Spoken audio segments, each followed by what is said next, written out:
2026년 2월 24일 오늘 화요일 대한공화국 디지털 실록을 기술하겠습니다.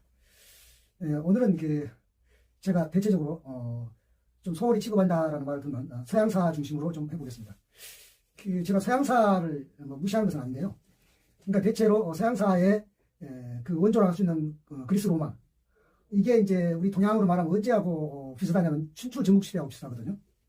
그러니까 춘추 전국시대 제자백가라는 건 여러분이 아실 텐데, 제자라는 거는 수많은 사상가들, 백가는 수많은 사상들. 그러니까 백가지 사상이라는 말은 이제 100개만 있다는 말이야. 그보다 더 많다는 이야기죠. 거기에 비하면 이제 그리스 로마는 딱 키워드 하나예요. 로마는 공화주의, 그리스는 민주주의, 이거거든요. 그러니까 이제 왜 그러면 그리스 로마는 동양사가 춘추 전국시대를 하고 있을 때 그들은 아주 단순하게 공화주의하고 민주주의밖에 없었을까? 우선은 그 4대 문명이 전부 동양인 것은 아시죠? 메소포타미아가 제일 먼저 생긴 것도 거기도 이제 중동, 그 다음에 이집트도 이제 그 아프리카인데 동양이고요. 그리고 이제 인더스 문명이라든가 황허 문명은 더 많고 도시 이제 동양이죠. 그러니까 이제 그 당시에 4대 문명이 있을 당시에는 이제 서양이라고 하는 지금의 유럽은 완전히 이제 미개한 상태였고, 그것이 이제 지중해라고 하는 이 바다를 이제 건너서 이 동양의 소위 말하는 오리엔트 문명, 그들의 말로 동양 문명들이 계속 이제 흘러간 거죠, 유럽으로. 이거는 이제 물류수단을 하나 예를 든다면요. 그러니까 우리는 이제 항상 지도를 놓고 볼 때 육지가 이어져 있는 것이면 교류가 있을 것 같고, 바다가 이어진 것은, 바다가 막 가로막고 있는 것은 교류가 끊어질 듯 생각하는데 반대입니다. 그 반대예요. 왜냐면 옛날에는 물류수단이 배밖에 없었거든요. 비행기나 철도, 육지 교통수단이 없단 말이에요. 배밖에 없으니까. 그러니까 동양 오리엔트 문명이 지중해라고 하는 바다를 배를 타고 건너서 유럽으로 간 거, 그게 더 쉬운 거였죠. 오히려 그러니까 중동 메소포타미아 문명이 이쪽에 황허 문명이나 이런 쪽으로 오는 것은 더 어려워요. 그리고 이제 좀 다른 이야기를 합니다만, 아메리카는 나중에 우리가 알게 됐지만 그 당시에는 그 미개한 상태. 그러니까 아메리카는요 어느 정도로 미개냐면은 이제 콜럼버스가 그 신항로 개척으로 갔을 때에도 그 콜럼버스는 이제 그것이 인도인 줄 알았다는 거 아니었어요, 죽을 때까지. 그래서 나중에는 이제 인도가 아니기 때문에 서인도라고 이름을 했고, 진짜 인도는 동인도라고 그러는데, 그들은 철기 문명이 없는 거예요. 그러니까 이미 지금 그리스 로마나 또는 춘추 전국시대, 이거 철기 문명이거든요. 기원전 철기 문명인데 아메리카 대륙은 15세기, 16세기에 그 유럽 사람들에게 그 신항로가 개척돼가지고 들어갔는데, 그때도 얘들은 무슨 이제 청동기 문명 정도 그랬으니까 이 게임이 안 되는 거죠. 그러니까 총 또는 쇠, 거기다 하필 또 따라 들어간 천연두라든가 이런 전염병, 그런 걸 해가지고 완전히 총 맞아 죽지 않으면, 사실 총 맞아 죽은 인원도 많지만 그것이 많다 해도 진짜 많은 거는 천연두 같은 질병으로 왕창 그냥 집단 병사한 거, 그런 것이 훨씬 더 많겠죠. 이제 이 동양 춘추 전국시대 제자백가가 그 왕성했던 그 시기에 그리스 로마 그 공화적인가 민주적 이런 것들이 나왔다, 이렇게 하시면 되고, 그 다음에 이제 자기들이 동양 문명을 쭉 받아보니까 이제 여러 가지를 알게 되면서 특히 이제 자기도 생각하냐면, 동양은 이 재정, 그러니까 황제라든가 왕이라든가 이런 군주정이기 때문에 훨씬 더 그 효율성이 있구나. 그런 건 맞죠. 효율적이긴 하겠죠. 군주정 독재니까, 또는 전제 정치니까. 이제 그래서 거꾸로 그들은 민주정과 공화정을 거꾸로 이제 군주정으로 이렇게 옮겨온 그런 사회가 있는데요. 그래도 우리가 이제 그리스 로마를 우리가 소개받을 때는 하나같이 그 신화가 많이 있어요. 신화가. 그러니까 제가 이제 그리스 신화, 로마 신화를 보면서 조금 이제 솔직히 이제 한심하게 생각하는 건 뭐냐면은, 그때 이제 춘추 전국시대 제자백가 쓸 때 유가, 도가, 묵가 이런 여러 가지 병가 이런 그 사람들이 앉을 때 거기 무슨 그 그리스 로마 신화처럼 무슨 황당무계한 이야기 없잖아요. 중국에도 물론 그런 건 있어요. 무슨 산해계라든가 이런 도가 사람 쪽에 보면은 약간 황당무계한 이야기가 있긴 한데, 그래도 뭡니까? 그리스 로마 신화처럼 황당무계하진 않죠. 그러니까 우리가 이제 그리스 로마 신화를 생각하면 이런 생각을 해야 돼요.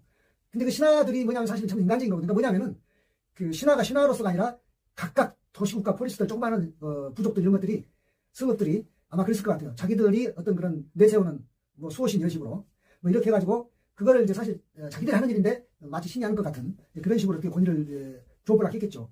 그렇긴 해도 그 그리스 로마 신이라는 것을 보면 맨날 무슨 불륜도 저지르고 무슨 성범죄도 저지르고 엉망진창이잖아요. 약탈, 방화 이런 거 만들고 말할 것도 없고, 전쟁도 마찬가지고. 그 이제 그 서양에서는 이제 유명한 이제 트로이 전쟁이 처음으로 트로이라고 하는 동양과 이 유럽이 만난, 동서양이 만난 전쟁이었고, 그게 이제 전설로 알려져 있죠. 그 호메로스가 쓴 여러 가지 일리아드나 오디세이아라든가 이런 걸 통해서. 근데 그게 뭐 가끔씩 그게 유적들이 나오나 봐요. 그렇죠. 뭐 그게 전설일 수는 없겠죠. 그 다음에 이제 그 그리스 페르시아 전쟁은 헤로도토스가 역사라는 책에서 썼기 때문에 그 헤로도토스는 그 서양에서는 역사의 아버지다 이렇게 말하는데, 그러니까 이제 그것은 이제 그 기록이 있으니까 구체적이죠. 그리고 그 그리스 페르시아 전쟁이 사실은 이제 그리스 민주정을 우리한테 들여다볼 수 있는 기회를 준 거죠. 그때 이제 그리스라는 여러 나라들이 소국가들이 있는데 거기는 이제 가장 그 패권 국가가 아테네였고 그다음에 스파르타였는데, 특히 아테네 쪽에 이제 그 민주정이라고 이런 것이 우리한테 널리 알려졌죠. 그러나 나중에 이제 펠로폰네소스 전쟁으로 해서 저들끼리, 그러니까 같은 그리스 스파르타와 아테네끼리, 아테네를 위시한 한 묶음, 스파르타를 위시한 묶음 이렇게 가지고 전쟁을 해서 스파르타 이겼죠. 스파르타는 이제 소위 말해서 이제 민주정보다는 상무정신, 요새 군국주의 국가였죠. 그 국방력을 중시하는 그런 국가였고, 아테네는 이제 그 상무정신이 아니라 문약이 흘렀다. 우리 동양으로 말하면 송나라처럼, 송나라가 가장 중국의 그 역사 중에서 그 당시로는 부유했는데, 사실 송나라에서 발견한 나침반이라든가 무슨 인쇄수지라든가 또는 화약이라든가 대포라든가 이런 것들이 사실 서양으로 흘러가지고 서양에서 큰 덕을 봤잖아요. 나침반 같은 것은 뭐든지 가나 항해도 할 수 있었고, 그러니까 문화는 송나라에서 건너갔는데, 송나라는 뭐 굉장히 잘 살았죠. 왜냐하면은 평화를 누릴 때만 하더라도, 그러니까 요나라, 금나라, 원나라한테 침략을 받기 전까지만 하더라도. 그런데 그러니까 이제 아테네가 스파르타가 이기고 그랬으나 금방 알렉산드로스, 마케도니아 알렉산드로에 의해서, 그것도 이제 넓은 의미에서 그리스라고 해야 돼요. 마케도니아도 같은 이제 그것보다 이제 헬라 문화권, 헬라나 히랍이랑 같은 말인데 그리스가 같은 말이에요. 그러니까 우리가 그리스어, 헬라어, 히랍어 뭐 이렇게 세 가지 부르지만 그 말이 그 말이거든요. 근데 이제 마케도니아가 이제 처음으로 이제 서양이라고 우리가 말할 수 있는, 유럽이라고 말할 수 있는 서양에서 이제 처음으로 대제국이 된 거죠. 그리고 또 마케도니아 이 헬라 제국은 알아줘야 될 것이, 알렉산드로스는 알아줘야 될 게 동양까지도 영토를 뺐죠. 거의 뭐 인도를 먹지는 못하고 이제 그 알렉산드로스가 32세인가 이제 죽었으니까 아마 그가 장수했다 그러면 아마 인도도 아마 정복했을지 몰라요. 어떻거나 그렇게 하면서 그 알렉산드로스의 이 동서양 영토가 유지될 수 있었던 것은 수용성, 그러니까 뭐 동양 문화락에서 뭐 피정복국 그런 문화락이 가지고 뭐 핍박을 당한 게 아니 오히려 수용하고, 알렉산드로스는 오히려 뭐 이렇게 혼혈 도장했죠. 그 결혼도 이렇게 서로 결혼하게 해가지고 그렇게까지 했었어요. 어쨌거나 그때 이제 동서양이 이제 어떻게 보면 그 오리엔트 문명과 이 헬레니즘이 이제 뒤섞이면서 이게 이제 문화가 세계 문화가 된 것이죠.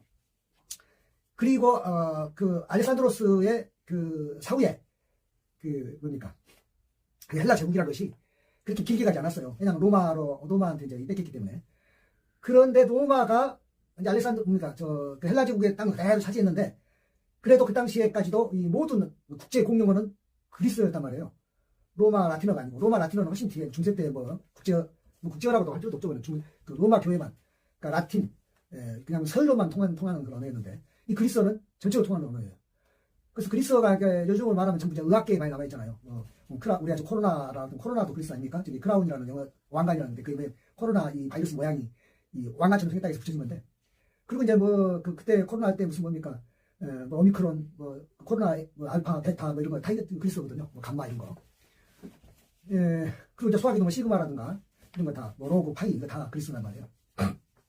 이제 그렇게 된 것인데, 그 다음에 이제 로마가 좀 특징적인 것은 뭐냐면은, 이 로마는 이제 굉장히 실용적인 이 제국이에요. 그러니까 동양이고 서양이고 제국이 오래가는 것은 그 무력에만 의존하면 오래가지 못해요.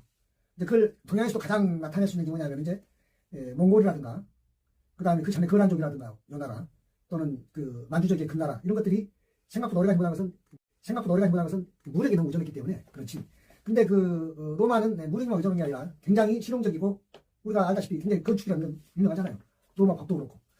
그러니까 이 법을 만든다는 것은 우리가 어떻게 생각이 되냐면은, 사실 동양의 법과 사상도 율령을 만든 것이 상당히 좀 늦었거든요. 근데 서양은 로마법 같은 것은요, 뭐 시동판법부터 시작해가지고 상당히 빨라요, 생각보다. 그러니까 법이 있다는 것은 뭐가 중요하냐면 이런 게 중요해요. 법이 있다는 것은 시스템에 의해서 정치를 한다는 거거든요. 법이 없다면 어떻게 되겠어요? 국왕이 또는 황제가, 군주가 그냥 판단을 내리고 그것이 법이죠. 그거를 동양에서 오랫동안 했어요. 율령에 의한 그런 시스템이라는 것을 하지 않고. 근데 서양은 그렇지 않았어요. 그리고 이제 서양에서 하무라비 법전이 나왔는데, 서양이 아니라 동양이죠, 메소포타미아에서. 근데 그 하무라비 법전을 구약성경에도 이제 많이 인용이 됐는데, 사실은 유대교도 사실 이스라엘은 동양이죠. 근데 아까 이야기했잖아요. 지중해라고 하는 것이 오히려 유럽과 가까우니까, 그러니까 100길밖에 없는 데니까. 그러니까 우리는 자꾸 동양 서양하면은 동양끼리 서양끼리 이렇게 육지만 놓고 생각하는데 그렇게 생각하면 그 세계사를 특히 그 옛날 역사를 이해하기 어려워요. 반대로 바다가 사이에 끼어 있는 것이 훨씬 더 좋아요. 왜냐하면 배로 갈 수가 있으니까. 그러니까 로마가 서양에서 대제국을 이룰 수 있었고 오랫동안 부강할 수 있었고 그 당시에 그 번영을 누릴 수 있는 것도 뭐냐면 지중해를 딱 가운데 놓고 완전히 북유럽 아니 북아프리카 그 다음에 이제 그 유럽이라든가 심지어는 이쪽에 이제 그 중동 이렇게 지중해를 둘러싼 동그란 원형을 그래가지고 그걸 이제 로마가 대제국인데 얼마나 좋겠어요. 마치 지금으로 말하면 고속도로가 있는 큰 육지처럼. 왜냐하면 그 당시는 오히려 그 안에 있는 지중해가 고속도로보다 더 좋은 물류수단이니까. 왜냐하면 그걸 배는 많은 물류도 옮길 수 있고 이동할 수 있고 교류할 수 있고 교역할 수 있지만 육지라면 어떻겠어요. 지금이야 뭐 열차가 있으니까는 또는 무슨 비행기가 있으니까 뭐 많이 옮긴다 하지만 그때는 말밖에 없단 말이에요. 낙타나 말 같은 게. 그게 얼마나 옮기겠어요. 마차도 또 길이나 가까이 하는 것이고. 그게 뭐 설령 간다 하더라도 그것이 무슨 되게 있겠어요, 양이. 결국 뭐냐면은 그러니까 우리 한국만 해도 자 보자고요. 고조선이 이 항우제 조선정벌에 의해 가지고서 고조선이 분해돼 버렸어요. 그래서 뭐 부여, 뭐 고구려 나중에 다 나왔잖아요. 백제 신라 다 나왔는데. 근데 생각해봐요. 백제는 경주 쪽으로 바다 옆으로, 가야는 김해 쪽으로 바다 옆으로. 백제도 아까 저기 신라죠. 신라가 경주 쪽으로. 백제도 뭐 이 공주나 부여가 결국 뭐냐면은 그 금강 물줄기예요. 그러니까 처음에 그 인천 미추홀, 인천에 그 당시 이제 진행이 미추홀이니까 미추홀도 바닷가잖아요. 그러니까 백제를 만드는 건국 세력도 바다로 왔고, 가야를 만든 건국 세력도 바다로 왔고, 신라를 만든 건국 세력도 바다로 온 거예요. 전부 다 경준이 무슨 뭐 김해니 또는 뭐 부여니 또는 공준이 또는 인천 저기 미추홀이니 이런 식으로. 그리고 삼국 중에서 고구려 백제 신라도요. 우리는 이제 고구려가 제일 강성했고 제일 부강했고 그 다음에 뭐 백제 신라 이렇게 하면 그게 아니에요. 오히려 경제적으로나 문화로 보면은 백제가 초기에 신라가 나중에 뭐 백제 고구려를 일부 통일할 뒤에는 이제 물론 신라밖에 없으니까 신라가 번영했지만은 그 전에 삼국이 서로 정립하고 있을 때는 백제가 제일 번영했는데 그게 어디냐면 서해안을 건너면 전부 다 지금으로 말하면 상하이라든가 이런 남중국 이쪽에 산동도 마찬가지고 전부 바다잖아요. 우리는 이제 아까 로마 이야기할 때 지중해 이야기했지만 여기도 이제 서해안이 지중해처럼 바다니까. 그래서 그 당시에 뭐 심지어는 지금으로 말하면 베트남이라든가 태국이라든가 뭐 일본은 말할 것도 없고 그냥 이렇게 그 물류가 그렇게 움직인 거죠. 아까 그도 말하지만 자꾸 우리는 지금 21세기에 살고 있으니까 바다는 늘 불편하고 지금이야 무지하게 불편하죠. 바다는 거의 뭐 그만저만 불편한 게 아니라 지금 어디 하다못해 제주도로 가려고 하더라도 누가 배 타고 가려고 그래요? 비행기 타고 가지. 그러니까 이때의 생각으로 옛날 역사를 보면은 오히려 적한다는 얘기예요. 그러니까 그런 점에서 우리가 그 장보고가 그 10세기에 이 청해진 서해안을 장악했는데 장보고가 이제 뭡니까 이 신라에 반란했다고 해서 이제 제거했잖아요. 그 제거했는데 장보고를 제거한 것도 물론 장보고가 불행한 그런 가정이지만 장보고를 제거하지 않았더라면 아니 제거를 하더라도 청해진 완도에 장보고가 이렇게 기지를 만들었잖아요.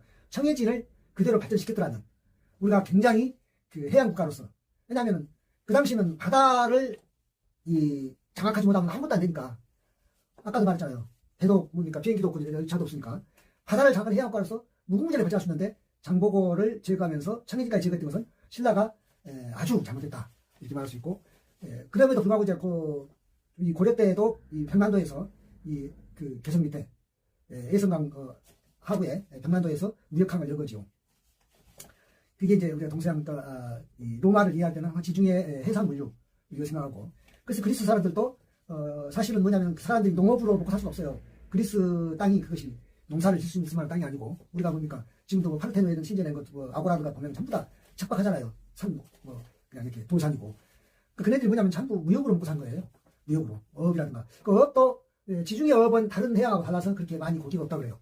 그러니까 지중해는 역시나 무역이 그러니까 그네들은 그리스 로마 우리가 아는 그런 문화가 있기 전에도 아마 무역으로 먹고 살았을 거예요. 그렇게 하시면 안 되니까. 그게 이제 흔적이 뭐냐면은 그냥 크레타 섬에서 처음에 문명이 뭡니까 미케노로 올라가잖아요. 섬으로 미케노 그러니까 또 그리스 쪽으로 올라가잖아요. 미케노는 이제 그리스니까 크레타 섬은 지중해 한가운데 있고 그러니까 오리엔트 문명이 동양 문명이 크레타 섬을 거쳐서 미케노로 가고 또는 에게로 가고 이렇게 해서 유럽으로 들어갔잖아요.